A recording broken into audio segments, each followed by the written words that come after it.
I have a question in here. Today we have a group of about 10 people, and it's from Katimavik. You pronounce it Katimavik. And it's a volunteer organization. What is Katimavik doing?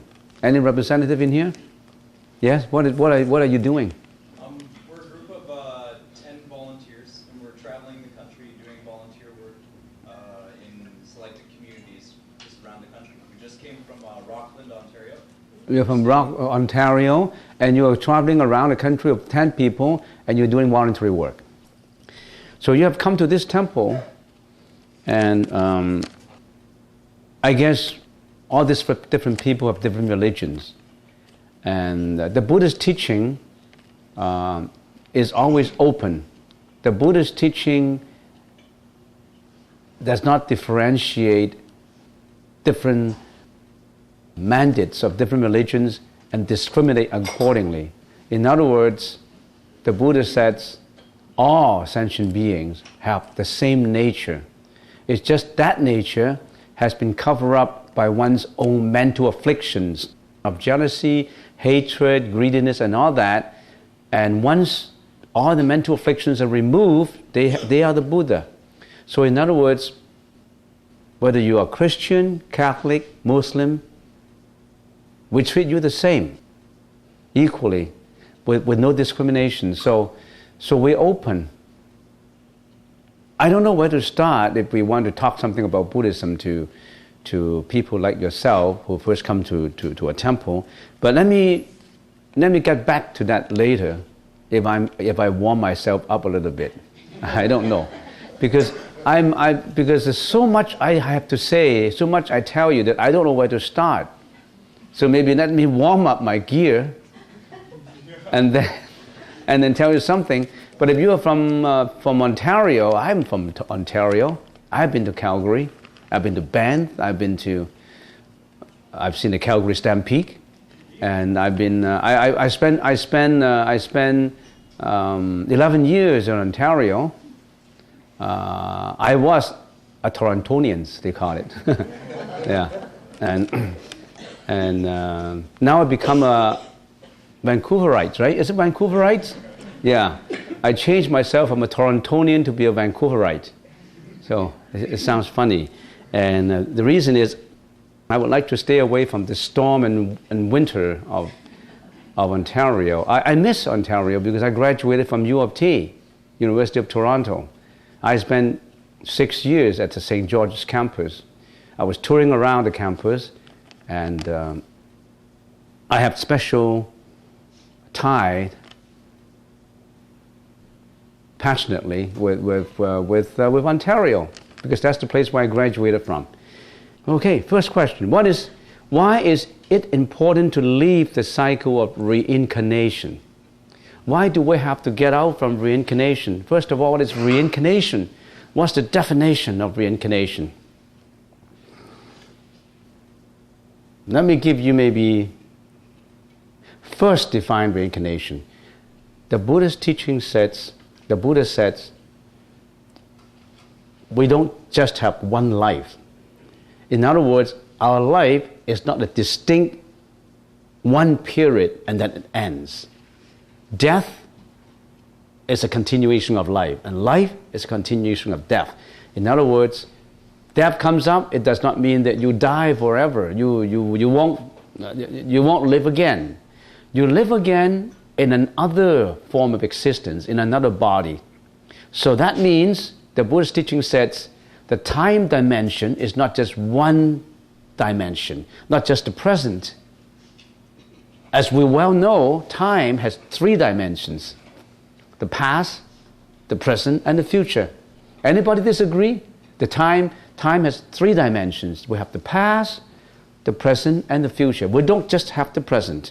Everybody has a past, and everybody hopefully will have a future. So that's our way of looking, our temporal way of looking at time. But the Buddha's perspective of time is much wider, much broader. The Buddha said, when you consider you in this life, you consider the 3 dimensions of past, present, and future. But let me tell you, You don't have just this present life. You have a past lives, many, many past lives. And if you keep on reincarnating, you will have a future life. Now, how do I come to what I am today in this form? How come I am John sitting in here, for example? Well, there's a lot of things I have done in the past. Some good, some bad, some neutral. That results in bringing me to what I am today, which is called karma. That's called karma. That's an energy that would somehow bring me to another life.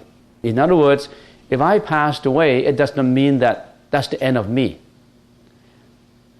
My body passed away, but my consciousness still remains. And that consciousness is energy, what is invisible. That consciousness, that's, of course, there's different terms for it, and somebody call it the soul. The soul. That, you can call it soul. It does not matter what name you call it. When I passed away, does not mean that my soul all finished. My soul, if you want to call it soul, would go into the next body. Well, I'll become an embryo in my future mom's body, and then I will come out again, and I'll be Jeanette, John, Bill, you name it. I'll be another person. Now, where would I go up till I died? Will I be a human again? Will I be an animal? Will I be a ghost? Will I go to hell, victims of hell? The Buddha said there's 6 paths of reincarnation, 6 ways that you will be going. We all will be going. There's 3 vicious realms and 3 non-vicious realms. Let's talk about the 3 non-vicious realms. You could be human again. You're born human again. There's so many movies about reincarnations that you can. Reincarnation is just the next life. There's so many movies like one of the oldest one that I can recall is Heaven Can Wait by Warren Beatty, about a person die, a boxer die, and then he became a musician, and then it became another body and kept on rolling and rolling. It's called Heaven Can Wait. Rent that from, if you want to know what reincarnation is about, that's a good movie to start with. It's about somebody die in a crash, in a car accident, and he went up to heaven, and this Mr. Heaven Can Wait was right at the side of the computer checking out and say, "Oh, Mr. Beatty, this is not your time yet. You got to go back." How can I go back? I'm already dead. How can I go back? No, let me check it out. Oh, you got to go back because your time is not due. It's an premature death. So how do I go back? Oh, let's find out. I'll go down with you and find you a place, a body to go into. So you find a body of a boxer, find a body of a rich man, find a body of different bodies has gone into. And the story, the whole scenario developed from there. It's extremely interesting. Why don't you rent it and see it? Another movie that you can rent, I'm not an advocate of seeing movies, but I'm just telling you, that saves 1,000 words from me. So another movie that you can see is Ghost. Have you seen Ghost? It's a good movie about reincarnation. Patrick Swayze, unfortunately, he passed away. And Demi Moore, that's how she became famous. And that's the movie about love, about a person who passed away, and Patrick Swayze, and he still linger on because he couldn't forget his love. And it all develops from there. Ghost. And there's many other movies too. The Living Buddhas, and check into the internet about reincarnation. And one of the best scholars and scientists who study reincarnation, who actually spent 30 years in studying, is reincarnation true? Any examples? Any life examples? Anderson, checking in the internet. Anderson spent 20, 30 years going to different countries to find out life examples of reincarnations. One person died and appeared in another village with the same, somehow retaining some knowledge about his previous life. And how come geniuses happen in this world? There are things that he didn't forget in his past life. Beethoven composes music at the age of 6. He remembered from his, he didn't compose from learning. He composed from recollection, from memory. Walter Russell, the genius, who was a world Olympic figure skating champion, who was a self-taught architect. He designed the New York skyscraper. He never went to university. He was self-taught architect. He was a dancer, and he was a writer. He was a philosopher. He was a genius. Where do you get this from? He only had study up to grade 9. He got it all from his previous life. There's so many examples about boys and girls who could remember from previous life. There was Johnny who was playing piano, his brother's piano, who never learned piano before. He was playing jazz music. And the parents were amazed. Oh, how come Johnny all of a sudden play jazz music and never learned it before? He got it from his recollection of his past life. And there was a girl, 7 or 8 years old in Thailand, in a Thai village. Whenever there was a plane flying across the sky, she got scared. She had to find a place to hide. And she always had been doing that. And the parents didn't know why. How come my daughter, whenever the plane roared across the sky over the hut, my little girl is always looking for a place to hide.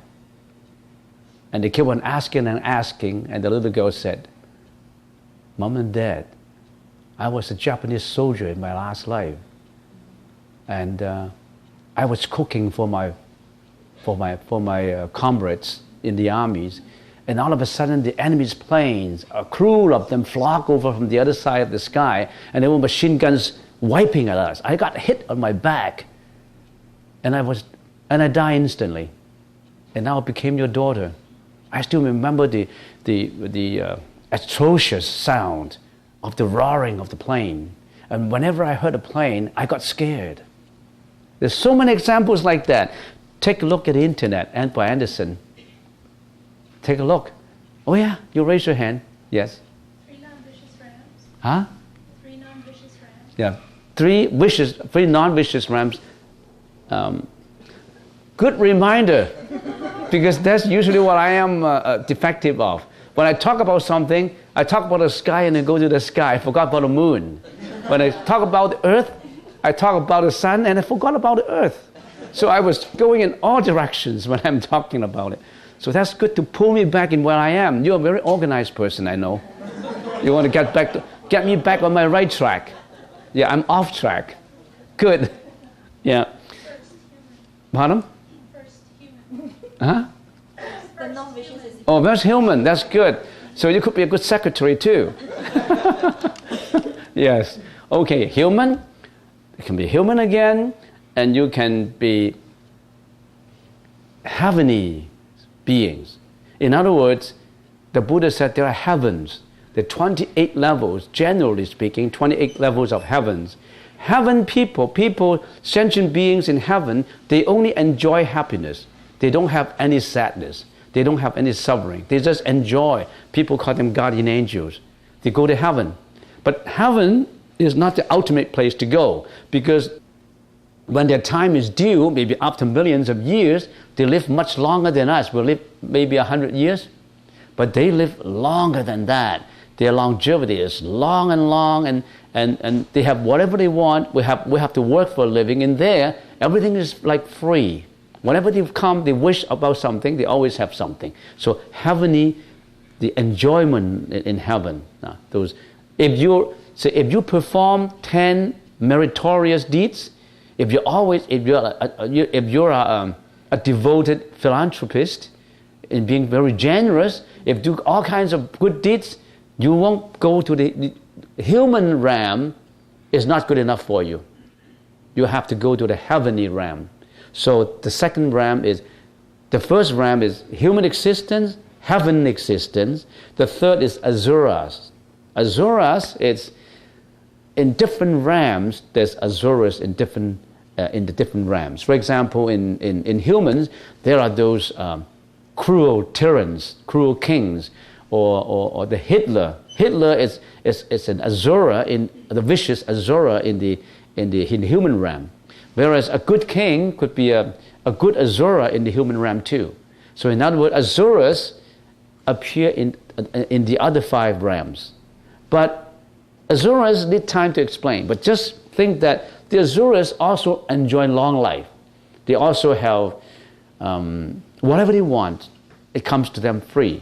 But they have a strong sense of competitive spirit in them. They have a lot of jealousy and envy in them because of certain reasons that require time to explain. But I'm just giving you a brief introduction. So these are the 3 non-vicious realms that when a person dies, he will reincarnate into. Hopefully, when you and I die, if we have to go into any one of this realm, the best is the heavenly realms, because then it's free from suffering. You will still have to die though after millions of years, but it's much better than humans and better than asuras. So the first choice will be in heaven. The second choice is between asuras and humans, and some people choose the humans realm if they can make a decision. Because why? Because you can learn the Buddha's teaching. You can strive to be better. You can strive for enlightenment. And in that way, it's better than asuras. But then asuras have less suffering than humans, so where you should go to, it's sort of indifferent. So those are the 3 non-vicious realms. How about the 3 vicious realms? Victims of hell, animals, ghosts. These are the 3 vicious realms. So if I passed away, if I committed a lot of wrong deeds, bad deeds, I may reincarnate into being an animal. Not necessarily a dog to be loved by my masters. I could reincarnate into a dog and all my masters love me and give me the best and give me a graveyard when I die. But I could be an animal that would be labor and torture by my masters. I could be a camel that had to travel along the Silk Road and people just whip me and put loads on me. And I could be a horse, a cow. I could be a wild cat. Or I could be a chicken that would be killed by Mr. Colonel for the finger licking good. And I could be a rabbit to be skinned alive for the ladies to use fur. And I could be a seal in the Northern Ocean where people just kill me for my skin. And I have met people who said, I like to be an animal. I like to be a butterfly. I can fly everywhere. I want to be a butterfly. Yes, wait till the naughty boys grip your wings and trample you on their feet. Then you will say you won't want to be a butterfly. So the animals realm, you can go into animals realm, and animals were usually slaughtered. They have to be toiled to work for humans until their death. Look at the race horses. They try their best to raise, and when they get old, they will be slaughtered for their meat. The meat will be packaged into dog food for the dogs. With the masters care that they make a lot of money for them, the race horses, when they're old, they're doomed to death, to be slaughtered. The cows, you know how they kill their cows? If I show you a movie of how cows get killed, you won't eat meat again. I think today, you build very good karma. I'm glad for you. You build very good karma today. You know why? Because in this meal, you did not support the killing of animals for food. We're all vegetarian. Without me telling you any more about the Buddha's teaching, there's one thing that we all learn, not just you, we all learn together. We should not benefit at the expense of hurting other living beings. Right? It's a world of harmony. Why do we have to kill other beings to better ourselves? Why do we have to kill animals so that we can stuff our stomach with their meat? Well, you won't feel hungry if you eat beans and soybeans and dumplings and egg rolls. And if you stay in the temple and eat a few lunches with us, you will say, gee, I like to live in here and eat all the time. Because you don't really have to eat meat. I've been a vegetarian for almost now 35 years, 40 years. I'm okay. I'm okay. And so you're asking me about reincarnation, getting to the track so that my secretary would remind me that I should be on my track again. So there is the 6 paths of reincarnations, the 3 vicious ones and the 3 non-vicious ones. And hopefully your karma will bring you to the non-vicious ones. Now who determined where you're going? Is it God who determined you got to be an animal, you got to be a ghost, you got to be in inferno? Is it God who determined it? No. It's your own energy. It's your own power. Because if you have done this much bad things, automatically the causality, the universal causality, law of causality, will bring you down there. Nobody dictates you. Nobody punishes you. Nobody praises you and lifts you up to heaven. You walk your way to heaven because of what you have done. So the Buddha said, you're responsible for your action, you're responsible for your karma. You're responsible for your energy. What is that energy? Good energy and bad energy, right? How do we always cultivate good energy? By being compassionate, by being helpful, by being responsible, by performing all this morality standard, you're building up good energy. By being cruel, by being emotional, by being selfish, you're building up bad energy. Isn't that natural? So we call this energy, to simplify it, karma. What kind of energy you want to produce? You want to produce good energy or bad energy? If everybody is producing good energy, this will be a peaceful world to live in. If everybody is violent, everybody is filled with anger, jealousy, hatred, selfishness, you have to be responsible for what you have done. Right now, you are a volunteer group, Mavic, and I hope that in your mission, always carry out something that is rendering benevolence to society, that is always helpful, that stay away from being emotional, is always resolving problems, render your kindness. Don't render your biased judgment, don't discriminate people, don't stigmatize people. However, you got to be careful. Don't help out the wrong guys. If you help out the wrong guys to do bad deeds, you're building up bad karma. So you really have to use wisdom to guide you.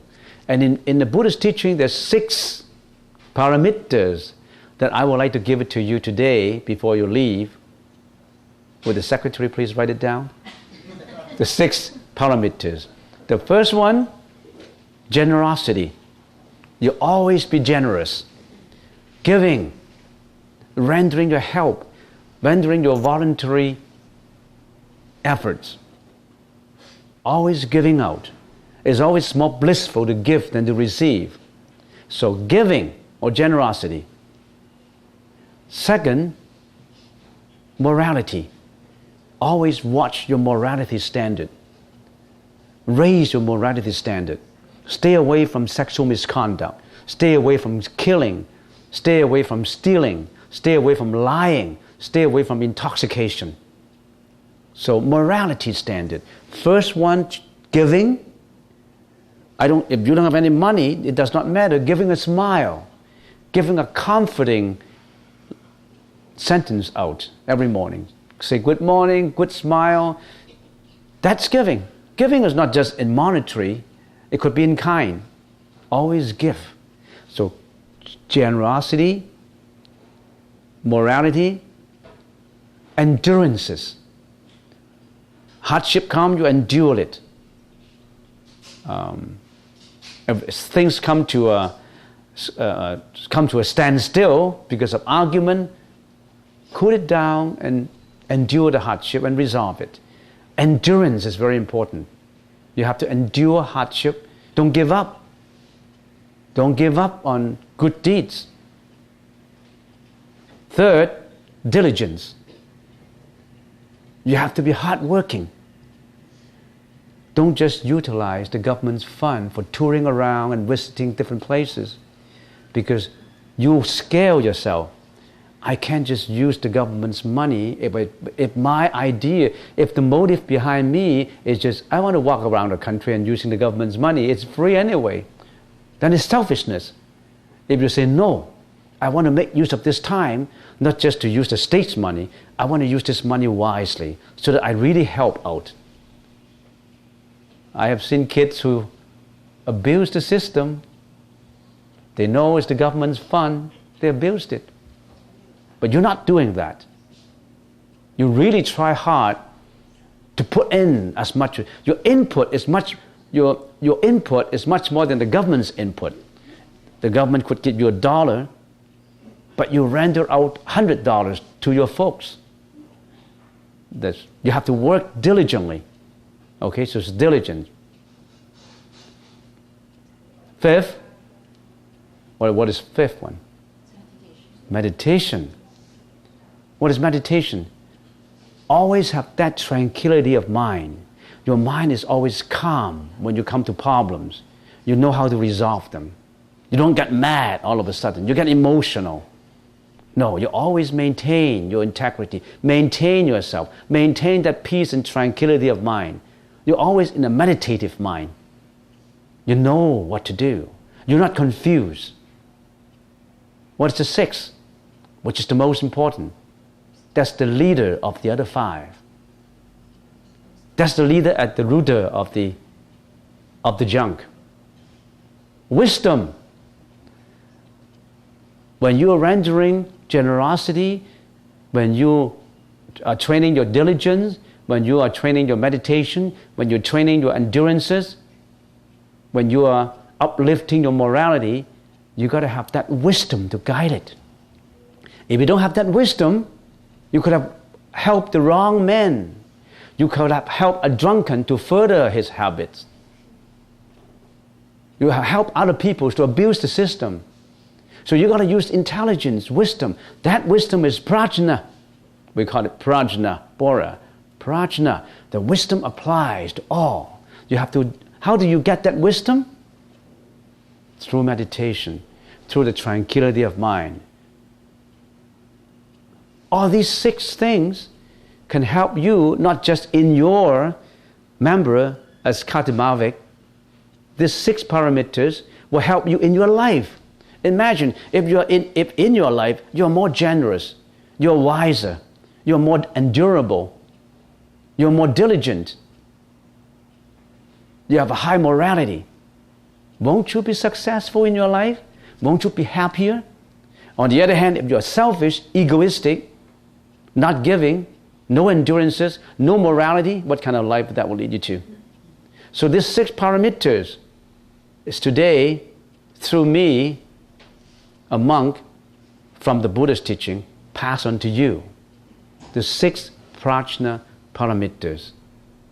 Giving, morality, endurance, meditation, diligence, and wisdom.